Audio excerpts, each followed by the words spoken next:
Hi friends, இன்னைக்கு நம்ம பார்க்க போற மூவி 1919ல ரிலீஸ் ஆன ஒரு ஃபேண்டசி டிராமா மூவி தான். மூவியோட நேம் ஹெட்வர்ட் சிசர்ஸ் ஹேண்ட். மூவியோட ஸ்டார்டிங் சீன்ல ஒரு பாட்டி வெளியே நல்லா பனி பெஞ்சிட்டு இருக்கு. நீ சீக்கிரம் தூங்கு செல்லும் அப்படின்னு சொல்லிட்டு அந்த குட்டி பொண்ணு கிட்ட சொல்றாங்க. அப்ப அந்த குட்டி பொண்ணும் ஏன் பாட்டி பனி இப்படி பெய்யுது அப்படின்னு சொல்லிட்டு இவங்க கிட்ட கேள்வி கேட்கறாங்க. அது பெரிய கதை, உனக்கு இன்னொரு நாள் சொல்றேன், இப்ப நீ தூங்கு அப்படின்னு சொல்லிட்டு அவனை தூங்க வைக்க ட்ரை பண்றாங்க. ஆனா அவனும் இல்ல, நீங்க எனக்கு இன்னைக்கே சொல்லுங்க அப்படின்னு சொல்றான். அதனால வேற வழியே இல்லாம அவங்களும் ஒரு பிளாஷ்பேக் ஸ்டோரி சொல்றாங்க. பிளாஷ்பேக்ல ஒரு லேடி மேக்கப் பொருள் எல்லாம் எடுத்து வீடு வீடா போய் மேக்கப் போடுற வேலை பண்ணிட்டு இருக்காங்க. ஆனா அன்னைக்குன்னு பார்த்து அவங்களுக்கு மேக்கப் போட்டு விடுறதுக்கு ஒருத்தங்க கூட கிடைக்கல. சரி, இதுக்கு மேலேயே நம்ம சுத்தினா வேலைக்காகாது, நம்ம வீட்டுக்கு கிளம்பலாம் அப்படின்னு சொல்லிட்டு அவங்க கார்ல ஏறி உட்காரும் போது தான் கார் கண்ணாடி வழியா ஒரு பங்களாவை பாக்குறாங்க. உடனே சரி, அங்க யாருக்காச்சும் மேக்கப் போட்டு விட முடியுமான்னு பாக்கலாம்னு சொல்லிட்டு கார் எடுத்துட்டு பங்களாக்கு போறாங்க. அந்த பங்களாக்குள்ள போய் பார்க்கும்போதுதான் தெரியுது, அங்க ஃபுல்லா அந்த செடிகள் எல்லாம் அழகழகா யாரோ வெட்டி வச்சிருக்காங்க.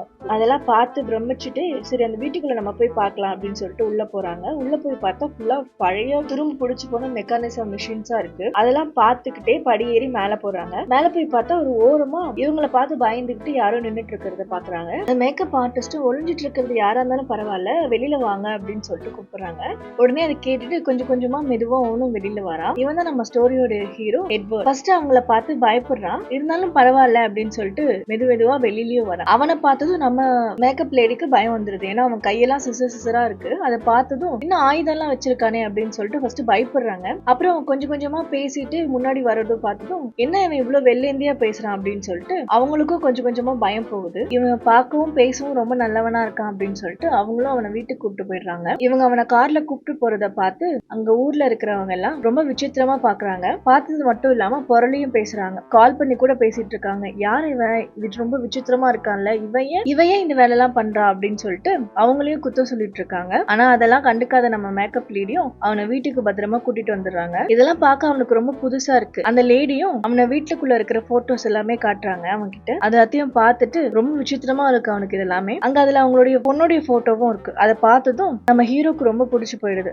அப்படியே அவனுக்கு ஒரு ட்ரெஸ்ஸும் கொடுத்து பக்கத்துல என் பொண்ணு ரூம் இருக்கு, அங்க போய் நீ சேஞ்ச் பண்ணிக்கோ அப்படின்னு சொல்லி அனுப்பி விடுறாங்க. எனக்கு அடிக்கடிக்கு நிறைய கால்ஸ் வருது, இரு நான் போய் என்னன்னு பார்த்துட்டு வரேன் அப்படின்னு சொல்லிட்டு அவங்களும் போயிடுறாங்க. அவனும் அந்த ரூம்குள்ள போயிட்டு ஃபர்ஸ்ட் டைம் அவன் ஃபேஸ் அவன் கண்ணாடியில பாக்குறான். அவனுக்கு எல்லாமே புதுசா இருக்கிறதுனால ரொம்ப ஷாக்கிங்கா எல்லாத்தையுமே பார்த்துட்டு இருக்கான். பக்கத்துல இருக்கிற பெட்டை தொட்டு பாக்குறான். டக்குன்னு அது வாட்டர் பெட்ன்றதுனால டக்குன்னு உள்ள இருந்து தண்ணி வர ஆரம்பிச்சிருச்சு. அதை பார்த்து பயந்து பக்கத்துல இருக்கிற ஒரு பொம்மையை வச்சு அதை அடைப்பை கொடுத்துறான். அப்புறம் அந்த ட்ரெஸ்ஸையும் போட ட்ரை பண்றான். அவன் கை ஃபுல்லா கத்திரிக்கோலா இருக்கிறதுனால அந்த ட்ரெஸ் அவனால போடவே முடியல. அந்த பக்கம் அந்த லேடிக்கும் நிறைய கால்ஸ் எல்லாமே வரதுனால அவங்க அது எல்லாத்தையும் ரெக்கார்டிங்ல போட்டுட்டு இவன் என்ன பண்றான்னு பார்க்க வராங்க. இவன் ட்ரெஸ் போட ரொம்ப கஷ்டப்படுறத பார்த்து அவங்களே அவனுக்கு போட்டு விடுறாங்க. ட்ரெஸ் எல்லாமே போட்டு பார்க்கும்போது ரொம்ப டிப் டாப்பா ரெடி ஆயிடுறான். அதே டைம் அவங்க பக்கத்து வீட்டுல இருக்கிற லேடிஸ் எல்லாமே இவங்க வீட்டு சுத்தி நிக்க ஆரம்பிச்சிடுறாங்க. ஆனா அது எல்லாமே கண்டுக்காம நம்ம மேக்கப் லேடியும் நம்ம ஹீரோ ஃபேஸ் ஃபுல்லா இருக்கிற தழும்பெல்லாம் மறைக்கிறதுக்கு மேக்கப் போட்டு விட்டுட்டு இருக்காங்க. மேக்கப் போட்டு அதை கவர் பண்ண முடியுமான்னு பாக்குறாங்க. அப்படியே நைட் ஆகுது, எல்லாரும் உட்காந்து சாப்பிட்டு இருக்காங்க. அந்த மேக்கப் லேடியோட பையனும் ஹஸ்பண்டும் உட்காந்து சாப்பிட்டு இருப்பாங்க. இது இல்லாம இவங்களுக்கு ஒரு பொண்ணு இருக்கு, அதுதான் நம்ம படத்தோட ஹீரோயின். அவங்க இப்ப ட்ரிப்பு போயிருக்காங்க, அதனாலதான் இப்ப அவங்க இல்ல. எல்லாரும் உட்காந்து சாப்பிட்டு இருக்கிறத பார்த்ததும் நம்ம ஹீரோவும் சரி சாப்பிட்டு ட்ரை பண்ணலாம் அப்படின்னு சொல்லிட்டு அங்க இருக்கிறது எல்லாமே சாப்பிட்டு ட்ரை பண்ணுவான்.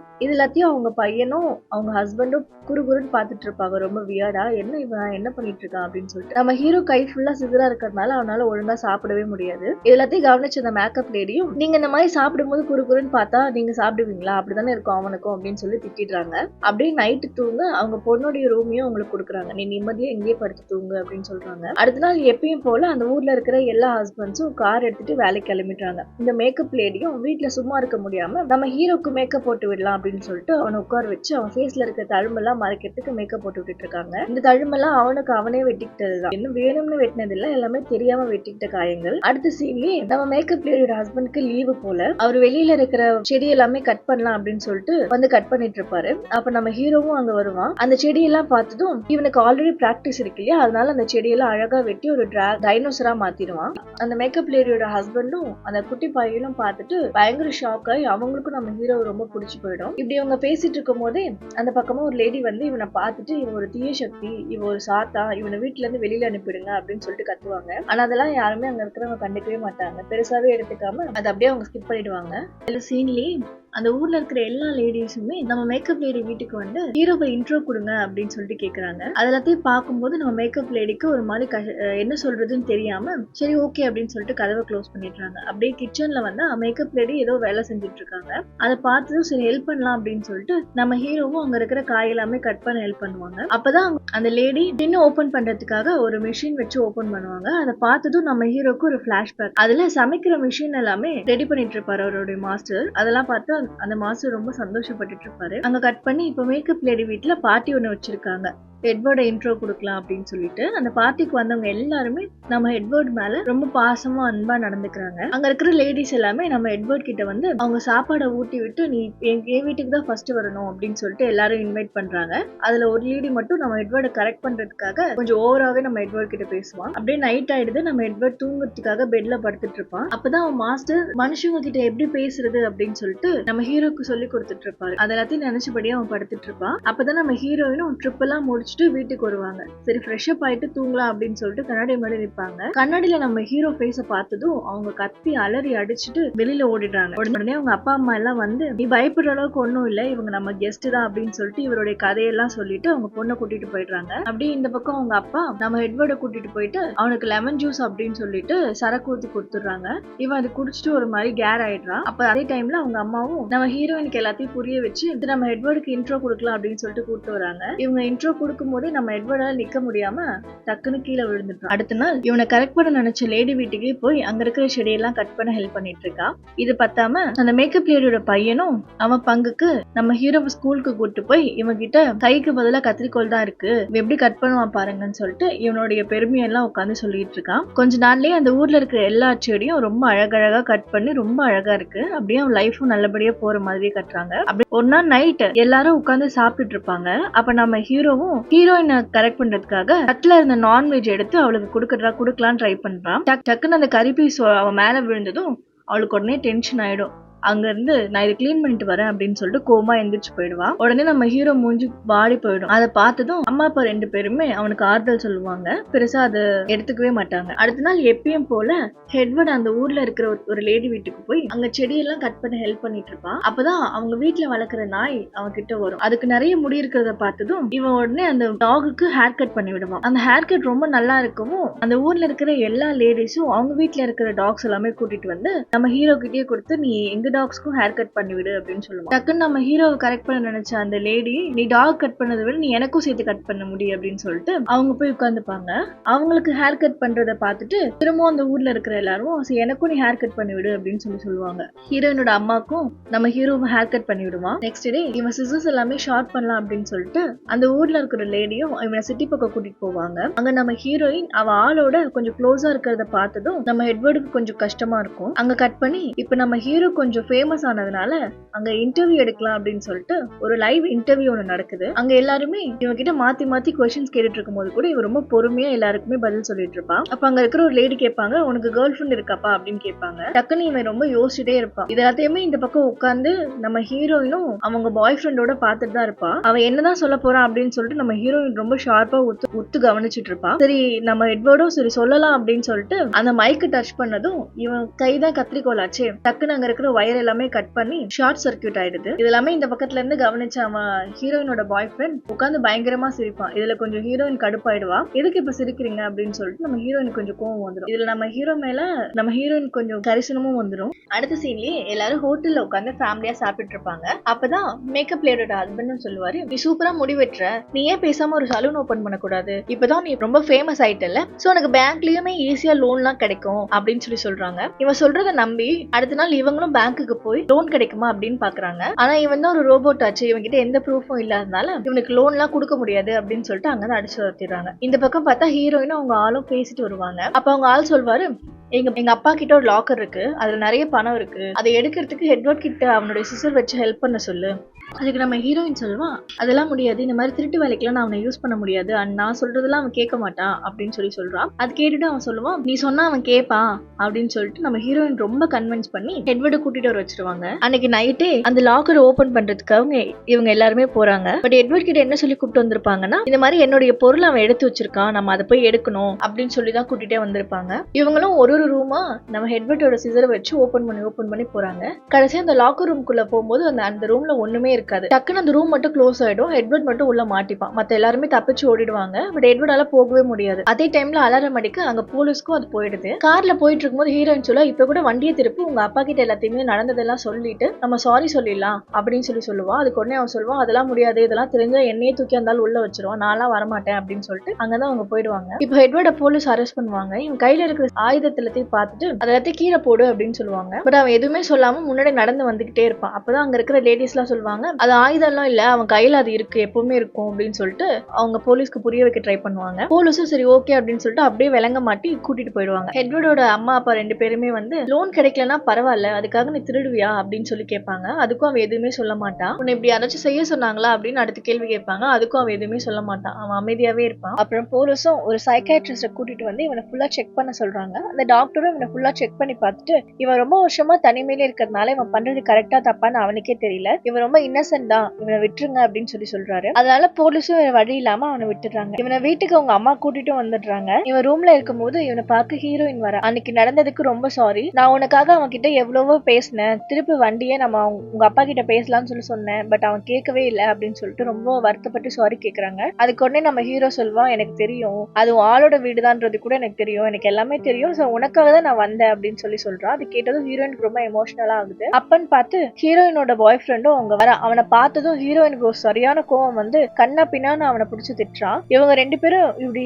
ஆர்கியூ பண்றதை பார்த்து நம்ம ஹீரோயினை ஏன் இவன் சும்மா டிஸ்டர்ப் பண்றான் அப்படின்னு சொல்லிட்டு நம்ம ஹீரோக்கு கோவம் வந்துடுது. கோவம் வந்து அங்க இருக்கிற துணி எல்லாமே கத்திக்கோலால கட் பண்ணி அந்த செவுத்து எல்லாமே ஸ்கிராச் பண்ணிட்டே அப்படியே போறான். இதெல்லாம் அவங்க அப்பாவும் பார்த்துட்டு இவன் மேல இருந்த நம்பிக்கை எல்லாம் கொஞ்சம் கொஞ்சமா உடையுது, இவன் நல்லவன் தானா அப்படின்னு சொல்லிட்டு அவங்களுக்கு ஒரு டவுட் வருது. அதை கிளாரிஃபை பண்றதுக்காக அன்னைக்கு நைட் எல்லாருமே சாப்பிட உட்காந்துட்டு இருப்பாங்க. அப்ப அவங்க அப்பா கேட்பாரு, நம்ம ஹீரோவை பார்த்து, ஏன் இந்த மாதிரிலாம் நீ இன்னைக்கு பண்ண அப்படின்னு சொல்லி கேட்பான். ஆனா அதுக்கு அவன் எதுவுமே பேச மாட்டான், அமைதியாவே இருப்பான். உடனே அந்த அப்பா கேட்பாரு, நீ ரோட்ல நடந்து போயிட்டு இருக்க, அப்போ உனக்கு ஒரு பணப்பை கிடைக்குது, நீ ஃபர்ஸ்ட் என்ன பண்ணுவ, வீட்டுக்கு எடுத்துட்டு போயிடுவ, இல்ல உனக்கு ரொம்ப பிடிச்சவங்க கிட்ட கொடுப்ப, இல்ல போலீஸ் கிட்ட கொடுப்ப, நீ இந்த 3த்துல என்ன பண்ணுவ அப்படின்னு சொல்லி கேட்கும்போது நம்ம ஹீரோ அதெல்லாத்தையும் கவனிச்சுட்டு, நான் எனக்கு பிடிச்சவங்க கிட்ட கொடுக்கலாமா அப்படின்னு சொல்லிட்டு கேட்பான். அந்த ஆன்சரை பார்த்ததும், நீ என்ன ரொம்ப கெட்டவனா, இப்படி எல்லாம் பண்ணக்கூடாது, பணம் கிடைச்சா நம்ம போலீஸ் கிட்ட தான் ஃபர்ஸ்ட் கொண்டு போய் கொடுக்கணும் அப்படின்னு சொல்லுவாரு. இதெல்லாத்தையும் கவனிச்ச ஹீரோயினுக்கு புரியுது, இவன் நமக்காக தான் பேசுறான் அப்படின்னு சொல்லிட்டு. உடனே நம்ம ஹீரோக்காக நம்ம ஹீரோயின் சப்போர்ட் பண்ணி பேசுறா. இதெல்லாம் எப்படியோ அக்கம் பக்கத்துல இருக்கிறவங்களுக்கு காதுபட கேட்டுடுது. எல்லாருமே பொருளி பேச ஆரம்பிச்சிடுறாங்க. இவன்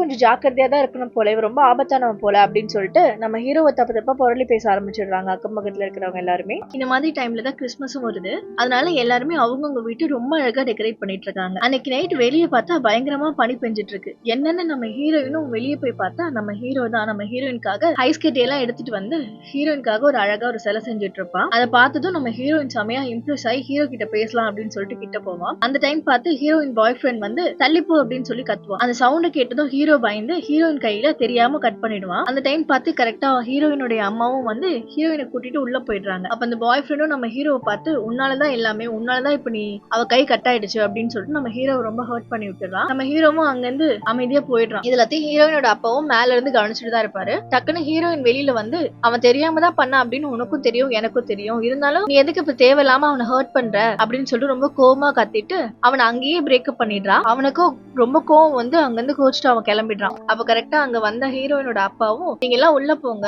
நான் அவன் எங்கன்னு தேடிட்டு வரேன் அப்படின்னு சொல்லிட்டு அவர் கிளம்புறாரு. இந்த பக்கம் நம்ம ஹீரோவும் கோவத்துல என்ன பண்றதுன்னு தெரியாம அவன் ட்ரெஸ் எல்லாத்தையும் கிழிச்சு போட்டு அந்த வழியா நிக்கிற ஒரு செடியோட காலை வந்து கட் பண்ணிடுறான். அது அந்த வீட்டு ஓனரும் பார்த்துட்டு டக்குன்னு போலீஸ்ல கம்ப்ளைண்ட் பண்ணிடுறான். போலீஸும் என்னன்னு விசாரிக்கிறதுக்காக ஃபர்ஸ்ட் ஹீரோயின் வீட்டுக்கு தான் வராங்க. அங்க எட்வர்ட் இல்லன்னு தெரிஞ்சதும், சரி ஓகே நான் என்னன்னு பாக்குறேன் அப்படின்னு சொல்லிட்டு போலீஸ் கிளம்பிடுறாரு. அப்பதான் அவங்களுக்கு புரியுது இது ரொம்ப சீரியஸா எங்கேயோ போயிட்டு இருக்கு அப்படின்னு சொல்லிட்டு. இந்த பக்கம் பாவமா நம்ம ஹீரோ ஒரு இடத்துல வந்து உட்கார்ந்துட்டு இருப்பான். அப்போ ஒரு பப்பி பக்கத்துல வந்து உட்காரும். அதுக்கு முடி மறைக்குது அப்படின்னு சொல்லிட்டு நம்ம ஹீரோ அப்பா கூட ரொம்ப மனிதாபிமானமா அந்த நாய்க்கு முடியெல்லாம் கட் பண்ணி விடுவான். டக்குன்னு அந்த டைம் போலீஸ் வண்டி வர சவுண்ட் கேட்டதும் அங்க இருந்து தப்பிச்சு நம்ம ஹீரோயின் வீட்டுக்கே திரும்ப போயிடுவான். அங்க பார்த்தா வீட்டுல யாருமே இருக்க மாட்டாங்க. ஹீரோயின் இவனை பார்த்து, இந்த தேடிதான் எல்லாரும் போயிருக்காங்க அப்படின்னு சொல்லுவா. சொன்னதோட என்ன தொடு அப்படின்னு சொல்லுவா. ஹீரோ தொடர்றதுக்காக ட்ரை பண்ணும்போது அவனுக்கு ஒரு பிளாஷ்பேக் ஞாபகம் வரும். அப்பதான் மாஸ்டர், இவனை ரெடி பண்ண மாஸ்டர் இவனுக்காக கையெல்லாம் ரெடி பண்ணிருப்பாரு. கரெக்டா அதை ஃபிட் பண்ற டைம்ல தான் அவர் மயங்கி விழுந்து இறந்து போயிடுவாரு. எல்லாத்தையும் ஒரு நிமிஷம் நினைச்சு பாக்குறான். டக்குன்னு நம்ம ஹீரோயினே ஹக் பண்ணிடுறான். இதே டைம்ல அந்த பக்கம் ஹீரோயினோட எக்ஸ் பாய் ஃப்ரெண்டும் தண்ணி எல்லாம் அடிச்சுட்டு ரொம்ப புலம்பிட்டு இருப்பான். அப்ப அவனோட ஃப்ரெண்டு சொல்லுவான், ஹீரோயின்லாம் உனக்கு செட் ஆக மாட்டா, அவளை விட்டுடு அப்படின்னு சொல்லுவான். அதெல்லாம் முடியாது, இன்னைக்கு ஒரு கை பாக்கணும், நீ வண்டி எடுறா மச்சான் அப்படின்னு சொல்லிட்டு அந்த வண்டி எல்லாம் எடுத்துட்டு ரொம்ப ஃபாஸ்டா போயிட்டு இருப்பாங்க. வெளியே இருக்கிற அந்த செடி எல்லாத்தையும் இடிச்சுட்டே அவங்க ரொம்ப ஃபாஸ்டா போறத பார்த்து நம்ம ஹீரோவும் வெளியில வந்து என்னாச்சு அப்படின்னு சொல்லி பாப்பான். அப்பதான் நம்ம ஹீரோனுடைய தம்பியும் நம்ம ஹீரோவை தேடி போயிட்டு இருப்பான். அவனை கரெக்டா இடிக்கிற மாதிரி அந்த கார் போறதும் நம்ம ஹீரோ ஓடி போய் அந்த தம்பியை காப்பாத்துவான். காப்பாத்துறது முயற்சியில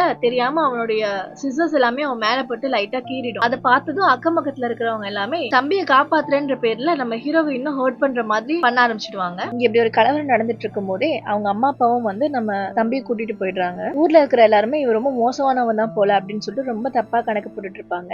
இதுதான் சான்ஸ் அப்படின்னு சொல்லிட்டு ஹீரோனுடைய பாய் ஃப்ரெண்டும் அவனை போட்டு செம்மையா அடி அடின்னு அடிப்பான். இவன் டிஃபென்ஸ் பண்றதுக்காக அவனை தடுக்க ட்ரை பண்ணுவான். அப்ப டக்குன்னு அவன் கையில அடிபட்டுடும். அதை பார்த்தும் ஹீரோயினுக்கும் என்ன பண்றதுன்னு தெரியாம நீங்க திருன்னு முழிச்சிட்டு இருப்பான். அப்பதான் அங்க போலீஸ் வண்டி வர சவுண்ட் கேட்டதும் ஹீரோயின் நீ இங்கிருந்து ஓடிடு அப்படின்னு சொல்லுவான். ஹீரோவும் அங்கிருந்து தப்பிச்சு ஓடுவான். பின்னாடியே போலீஸ் வண்டியும் அவனை துரத்திட்டே போகும். நம்ம ஊர் மக்களும் வருவாங்க. நம்ம ஹீரோ அவனுடைய பழைய பங்களாக்கே போயிடுவான். டக்குன்னு ஒரு துப்பாக்கி சுடுற சவுண்ட் கேட்கும். பார்த்தா எல்லாருமே ஷாக் ஆயிடுவாங்க. போலீஸும் வந்து நான் அவனை சுட்டுட்டேன், அவன் இறந்து போயிட்டான், இதுக்கப்புறம் உங்களுக்கு எந்த பிரச்சனையும் இருக்காது, நீங்க போங்க அப்படின்னு சொல்லிட்டு போயிடுவான். பட் இதுல அந்த ஊர் மக்கள் யாருமே நம்ப மாட்டாங்க. நான் போய் உள்ள பார்த்தாதான் நம்புவேன், அவன் பாடி இருந்துச்சுன்னா தான் நம்புவேன் அப்படின்னு சொல்லிட்டு அந்த பங்களாக்குள்ள போவாங்க. ஒரு பக்கம் ஹீரோயினும் யாருக்கும் தெரியாம அந்த பங்களாக்குள்ள போய் ஹீரோவை தேடுவான். போலீஸ் என்ன நினைச்சிருப்பாங்கன்னா இப்படிப்பட்ட நல்லவனை இந்த ஊர் மக்கள் இப்படி போட்டு பாடாப்படுத்துறாங்க அப்படின்னு சொல்லிட்டு தான் இந்த மாதிரி ஒரு டிராமா பண்ணிட்டு அந்த போலீஸ் போயிருப்பாரு. ஹீரோயின் நம்ம ஹீரோ கிட்ட வந்து நீ இறந்து போயிட்டு நினைச்சு நான் ரொம்ப பயந்தே போயிட்டேன் அப்படின்னு சொல்லிட்டு ரொம்ப வருத்தப்பட்டு பேசிட்டு இருப்பான். நம்ம ஹீரோயினை மோப்பம் முடிச்சுன்னு ஹீரோயினோட பாய் ஃப்ரெண்டும் அங்க வந்துட்டு நம்ம ஹீரோ கொல்லலாம் அப்படின்னு ட்ரை பண்ணுவான். அவன் கையில வச்சிருந்த துப்பாக்கி வச்சு நம்ம ஹீரோவை பார்த்து சுடுவான். அது குறி தவறி போய் மேல கூரையில பட்டுடும். அது இடிஞ்சு விழுந்து நம்ம ஹீரோ தலையிலேயே வந்து விழுந்துடும். இப்படி இவங்க ரெண்டு பேருக்குள்ள ஒரு பெரிய சண்டையில நம்ம ஹீரோவோட சிசர்ஸாலேயே அவன் இறந்து போயிடுவான். அவன் பாடி தூக்கிட்டு வந்து வெளியில வீசிடும். அதை பார்த்து ஊர் மக்கள் எல்லாமே பார்த்து பயப்படுவாங்க. நம்ம ஹீரோயினும் டக்குன்னு கீழே இறங்கி வந்து அந்த சயின்டிஸ்ட் கண்டுபிடிச்ச நிறைய ஒரு மெக்கானிக்கல் ஐட்டம்ஸ்ல ஒரு மெக்கானிக் ஐட்டம் எடுத்துட்டு போயிட்டு வெளியே இருக்கிற எல்லார்கிட்டயும் சொல்லுவான். இந்த மாதிரி ஹீரோக்கும் இவனுக்கும் சண்டை நடந்தது, இதுல தெரியாம ரெண்டு பேருமே மாத்தி மாத்தி குத்திக்கிட்டு இறந்துட்டாங்க, அவன் இறந்துட்டான்றதுக்கு ஆதாரம் இந்த கைதான் அப்படின்னு சொல்லிட்டு அந்த சிசர்ஸ் கையை எடுத்து வந்து காட்டுவான். உடனே ஊர் மக்களும் நம்ம ஹீரோயின் சொல்றதை நம்பிட்டு அங்க இருந்து கிளம்பி போயிடுவாங்க. அதோட அன்னையில இருந்து நம்ம ஹீரோவும் ஹீரோயினும் பாத்துக்கவே இல்லை அப்படின்னு சொல்லிட்டு இந்த கதையை இந்த பாட்டி இங்க முடிக்கிறாங்க.